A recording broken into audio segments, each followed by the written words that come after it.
शालिनी माहेरी आली।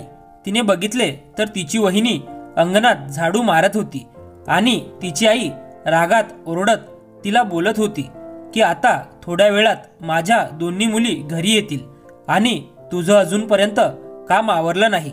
तू खूप कामचोर झाली आहेस। माझ्या दोन्ही मुली बघ किती पटपट कामं करतात, त्यांच्या समोर तू काहीच नाहीस। शालिनीला हे ऐकून खूप वाईट वाटले, कारण तिच्या वहिनीला घरी आलेल्या अजून 1.5 महिना झाला होता आणि तिची आई तिच्यासोबत अशी वाईट वागत होती। शालिनी घरात आली। घरात येऊन ती आईला समजून सांगत म्हणाली, आई तू हे काय करत आहेस? वहिनी अजून या घरात नवीन आहे, तू तिच्यासोबत एवढी वाईट कशी काय वागू शकतेस? तिची आई उलट तिलाच गप्प बसवत म्हणाली, तुझी ताई येतच असेल, आल्या आल्या ती काहीतरी खाण्यासाठी मागेल, तिला खूप भूक लागते आणि हिच्याकडे बघ, ही अजूनपर्यंत अंगण झाडत आहे, माहित नाही कधी नाश्ता बनवणार आहे। तोपर्यंत शालिनीची मोठी बहीण पण घरी आली होती। आल्या आल्या ती तिच्या आईला म्हणाली, आई वहिनी तुझी नीट काळजी घेते ना? घर तर एकदम अस्तव्यस्त पडलेले आहे, मी असताना तर एकदम चकाचक असायचं। तिची आई तोंड वाकडं करत म्हणाली, अगं सुनबाईच्या आईने तिला काही शिकवलेले नाही, सगळं मला शिकवावे लागत आहे, हिला तर काहीच काम येत नाही। सासूचे वाकडे बोलणे ऐकून पल्लवीच्या डोळ्यात पाणी आले। शालिनीला पण खूप वाईट वाटत होते। काही दिवस राहिल्यानंतर शालिनी तिच्या सासरी परत गेली, पण जोपर्यंत तिच्या घरी माहेरी होती अधूनमधून ती तिच्या आईला समजावत होती की वहिनी सोबत प्रेमाने वागत जा, पण तिच्या आईच्या डोळ्यावर तर पट्टी बांधली होती की त्यांच्या मुलीच त्यांच्यासाठी सगळं काही आहेत, सुनबाईला तर काहीच येत नाही। हळूहळू दिवस पुढे निघून गेले। पल्लवीला त्या घरात येऊन 3 वर्ष पूर्ण झाली होती आणि या काळात तिच्या सासूने तिला कधीच तिच्या माहेरी जाऊन दिले नाही। पल्लवीने माहेरी जायचं नाव जरी घेतलं तरी तिची सासू तिला म्हणायची की माझी तब्येत ठीक नसते आणि तू माहेरी कशी जाणार आहेस? उन्हाळ्याच्या सुट्टीत पल्लवीचे भाऊ बहीण एकत्र जमत असत आणि सुट्टीचा आनंद घेत असत, पण पल्लवीची सासू तिला म्हणायची की माझ्या मुली सुट्टीला घरी येतात, तू त्यांचा पाहुणचार कर, माहेरी जायची काय गरज आहे? यावेळी पण तिची मोठी नणद सुट्टीला घरी येणार होती। सासूने तर सगळी तयारी केली होती, काय काय आणि कुठले कुठले पदार्थ बनवायचे याची लिस्ट तयार करून ठेवली होती। एक दिवस शालिनीने तिच्या आईला फोन केला आणि म्हणाली, आई माझी तब्येत ठीक नाही, त्यामुळे उन्हाळ्याच्या सुट्टीत मी घरी येऊ शकणार नाही आणि कामवाली बाई पण सुट्टीला घरी गेली आहे। तू एक काम का करत नाहीस? तू वहिनीला माझ्या घरी घरातली कामं करण्यासाठी का पाठवत नाहीस? म्हणजे घरातल्या कामासोबत किचनची सगळी कामे वहिनी करेल, वहिनीला एकटीला माझ्या घरी यायला जमणार नाही, तर तू एक काम कर, दादाला घेऊन लवकर वहिनीला माझ्या घरी पाठवून दे।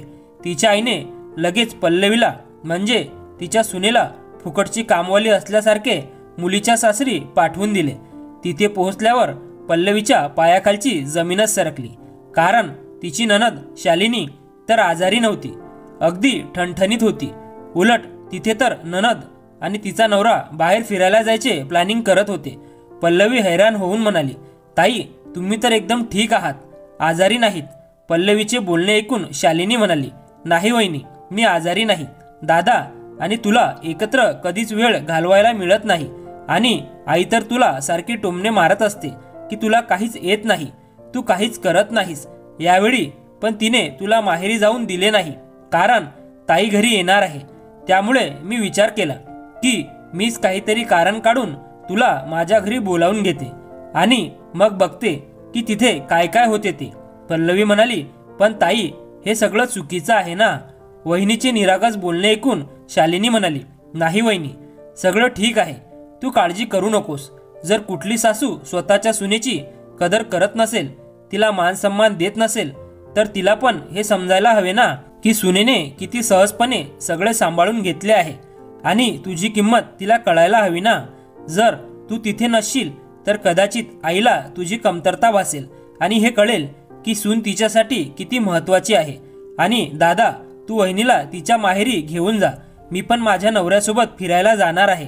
हे काही दिवस तुम्ही तुमच्या मर्जीने तुमच्या पद्धतीने जगा, एन्जॉय करा आणि हो, घरी सांगायची गरज नाही की तू वहिनीला तिच्या माहेरी घेऊन आला आहेस. वहिनी, तू पण तुझ्या माहेरच्या लोकांना सांग की तुझ्या घरी फोन करून सांगायची गरज नाही. फक्त काही दिवसांचा प्रश्न आहे. बघूया आईला वहिनीची किंमत कळते का नाही. ती प्रत्येक वेळी तिच्या मुलीचे गुणगान करत असते, पण तिला कळायला हवे की म्हातारपणी मुली नाही तर सूनच उपयोगी पडते. मुली तर त्यांचा स्वतःचा संसार सांभाळत असतात. नंदेचं प्रेमाचं बोलणं ऐकून पल्लवीचे डोळे पाण्याने भरून आले. तिची नणद तिचा किती विचार करते. पल्लवीचा नवरा अमित पण म्हणाला, ताई तू खूप चांगली आहेस. तू माझ्या बायकोचा एवढा विचार करत आहेस. आईच्या समोर काही बोलायला गेलो तर ती मलाच गप्प करत असते आणि म्हणत असते की आताच बायकोच्या पदराखालचे मांजर बनला आहेस, मग म्हातारपणी माझी काय काळजी घेशील. नंदेच्या प्लॅनिंगनुसार पल्लवी तिच्या माहेरी गेली. माहेरची सगळी लोक तिला बघून खूप खुश झाले, कारण लग्नानंतर 3 वर्षानंतर ती पहिल्यांदा माहेरी आली होती. अमित पण त्याच्या सासरी राहत होता. त्याला पण खूप छान वाटत होते. इकडे पल्लवीची सासू खूप त्रासात होती. मोठी मुलगी तिच्या मुलांना घेऊन तिच्या माहेरी सुट्टीसाठी आली होती, पण ती घरातल्या आणि किचनमधल्या कुठल्याही कामात मदत करत नव्हती. पल्लवीच्या सासूला गुडघेदुखीने बेजार करून ठेवले होते. एकटीला काम होत नव्हतं, म्हणून त्यांनी त्यांच्या मुलीला जेवण करण्यासाठी मदत मागितली. तर ती तिच्या आईला म्हणाली, तुला वहिनीला शालिनीच्या घरी पाठवायची काय गरज होती. तुला माहीत होते ना मी येणार आहे. तेव्हा तिची आई तिला म्हणाली, पल्लवी तर तुझ्या सेवेत सारखीच हजर असते. यावेळी शालिनीची तब्येत ठीक नव्हती, ती इकडे येऊ शकली नसती, म्हणून मी सुनबाईला तिच्या सासरी तिची मदत करायला, काळजी घ्यायला पाठवले. तू तर घरातली मोठी मुलगी आहेस ना, मग घरातली कामं करायला थोडे दिवस माझी मदत नाही करू शकत का. तुझ्या बहिणीला पल्लवीची जास्त गरज आहे, त्यामुळे मी काही करू शकत नाही. सविताला खूप वाईट वाटत होते. 1-2 दिवस जेवण करण्यासाठी तिने तिच्या आईची मदत केली. मग म्हणायला लागली की आई, आम्ही बाहेर फिरायला जाणार होतो, पण मधूनच तुझी आठवण आली, म्हणून तुला 2-4 दिवस भेटायला आले. आता मी माझ्या घरी परत जाते. तू जेवढ्या लवकर होईल तेवढे वहिनीला बोलावून घे. एकटी कधीपर्यंत तू करणार आहेस. असं म्हणत ती तिच्या मुलांना घेऊन तिच्या घरी परत गेली. मुलींचं वागणं बघून पल्लवीची सासू शॉक झाली. त्या विचार करायला लागल्या की सुनबाई घरी असताना मी मुली माहेरी आल्यानंतर दिवसरात्र त्यांचा पाहुणचार, त्यांना काय हवे नको ते बघायला सांगत असायची. यावेळी सुनबाई घरी नाही तर माझी मुलगी किती लवकर तिच्या घरी परत गेली. तिला हे पण दिसले नाही की तिची आई किती त्रासात आहे. एकटी कशी बनवणार, कशी खाणार, कशी राहणार. त्या उदास होऊन त्यांच्या नवऱ्याच्या शेजारी येऊन बसल्या. मग काय, त्यांचा नवरा पण त्यांना टोमणे मारत म्हणाला की काय झालं मालकीनबाई, तुमची मुलगी तुमची काळजी घ्यायला नाही थांबली वाटतं. तिला तुझ्या तब्येतीपेक्षा फिरायला जायचं खूप महत्त्वाचं आहे वाटतं. सुनबाईला तर तू लग्न झाल्यानंतर माहेरी जाऊ दिलं नाही, कारण ती गेल्यानंतर घर कोण सांभाळणार. आणि मुलीला तू 4 दिवस अजून नाही थांबू शकलीस. पल्लवीची सासू काय बोलणार. आज त्यांची बोलतीच बंद झाली होती. त्या खूप दुःखी होत्या. त्यांच्या मुलीला त्यांचं दुःख, त्रास दिसला नाही. उलट मुलगी घरी आल्यानंतर प्रत्येक वेळी सगळं घर डोक्यावर घेत असायच्या आणि सुनेला 1 मिनिट पण श्वास घेऊन द्यायच्या नाहीत. मुलीला पाणी जरी हवे असले तरी सुनेला आवाज द्यायच्या. पण आज तीच मुलगी त्यांना त्रासात बघून पण पळून गेली. आता त्यांना जाणीव झाली होती की सुनबाई त्यांच्या सेवेत दिवसरात्र एका पायावर उभी असायची, तरी पण त्यांनी तिची कधीच कदर केली नाही. त्यांचा नवरा काळजीत म्हणाला, अजून पण काही बिघडलेले नाही, पण हळूहळू तुझी तब्येत अजूनच बिघडत जाणार आहे. जर सुनबाईशी अशीच कडू बोलत राहिलीस, असंच वागत राहिलीस, तर असं पण होऊ शकतं ना की सुनबाई तुझी काळजी घ्यायला, सेवा करायला नकार देईल. तेव्हा तू काय करशील. या मुली तर आपापल्या संसारात रमल्या आहेत, फक्त सुट्टीत येतात. पण तुला तर कायमचं सुनबाईसोबत राहायचं आहे, तरी पण तू सुनबाईशी किती वाईट वागतेस. पल्लवीची सासू आता एकटीच घरातली सगळी कामे करत होती. तेव्हा त्यांना कळायला लागले की सुनबाई एकटी सगळी कामे कशी करत असेल. आणि वरून अजून त्यांच्या शिव्या. टोमणे पण ऐकत होती, तरी पण तोंडातून एक शब्द पण काढत नव्हती. अशा अवस्थेत जर मी राहिले असते तर कधीचीच सासर सोडून पळून गेली असते. मुलगा पण बायकोचा त्रास बघून त्यांना काहीच बोलू शकत नव्हता. त्यांनी लगेच मुलाला अमितला फोन केला आणि म्हणाल्या, अमित, शालिनीची तब्येत आता कशी आहे?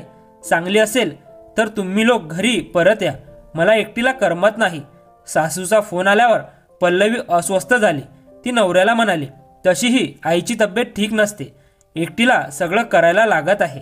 आपल्याला आता येऊन आठवडा होऊन गेला आहे, आपण घरी परत जाऊया. मी सगळ्यांना भेटले, मला अजून काय हवं आहे? बायकोचं बोलणं ऐकून अमित आनंदी झाला की त्याच्या बायकोला त्याच्या आईची किती काळजी आहे. तो त्याच दिवशी घरी परत आला. काही दिवसातच आईचा चेहरा पूर्णपणे उतरला होता. अमित आल्या आल्या आईला म्हणाला, आई, तुझी तब्येत कशी आहे? त्याची आई म्हणाली, आता उतारवयात तब्येतीत उतार चढाव तर राहणारच ना, पण तुम्ही आलात आता मला बरं वाटत आहे. आल्या आल्या सुनबाई किचनमध्ये जायला लागली तर तिची सासू तिला म्हणाली, सुनबाई, तू आताच प्रवासाने थकून आली आहेस, थांब, मी तुझ्यासाठी चहा बनवून घेऊन येते. सासूचे बोलणे ऐकून पल्लवी आणि अमित हैराण होऊन त्यांच्या तोंडाकडे बघायला लागले. तेव्हा तिची सासू तिला म्हणाली, अगं सुनबाई, एवढे दिवस किचन तर मी पण बघत होते ना, मग अजून एक वेळचे जेवण तर बनवूच शकते ना. पण पल्लवीने सासूचे ऐकले नाही आणि म्हणाली, आई, असं पण तुमचे गुडघे तर दुखत असतात ना, तुम्ही आराम करा, जेवणाचे मी बघते. शेवटी मी कशासाठी आहे? पण त्यांनी सुनेला किचनमध्ये एकटीला सोडले नाही. त्या किचनमध्ये आल्या आणि सुनेशी गप्पा मारत तिला जेवण करण्यात मदत पण करायला लागल्या. पल्लवी सासूचा बदललेला स्वभाव बघून हैराण होती आणि मनातल्या मनात नंदेचे आभार मानत होती.